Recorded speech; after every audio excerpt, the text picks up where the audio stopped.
Right now, children across Missouri are missing out on early education opportunities. Parents are missing work opportunities, and the state's economy is paying the price. Our Missouri Capitol reporter Hannah Falcon is in Jefferson City, where lawmakers are looking for child care solutions.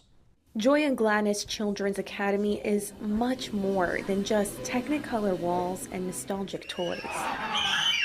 It's the sound of children learning, laughing, and playing. Just want to see them grow.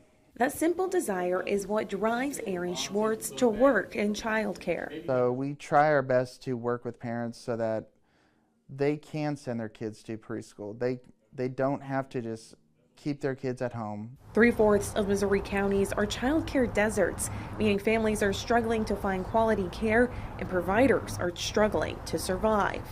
It is estimated that Missouri's economy each year that we don't have enough child care loses $1.35 billion, which is about $280 million to the bottom line for Missouri. Missouri State Representative Brenda Shields is championing a solution designed to help child care providers, parents, and employers work together. It's not just an issue for working parents to care about. It is truly a statewide economic issue. The bill would create 3 kinds of tax breaks.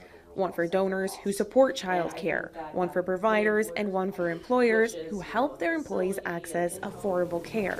For providers like Joy and Gladness, the relief could mean more resources to invest in employee payroll, staff training, and facility improvements. If employers participate, they can contribute to savings accounts that directly help parents afford child care. When they help the parents, they're also helping us. Despite having bipartisan support, this bill hasn't made it to the finish line the past 3 years. But the bill's sponsor hopes this year will be different. Reporting in Jefferson City, I'm Hannah Falcon, WGEM News.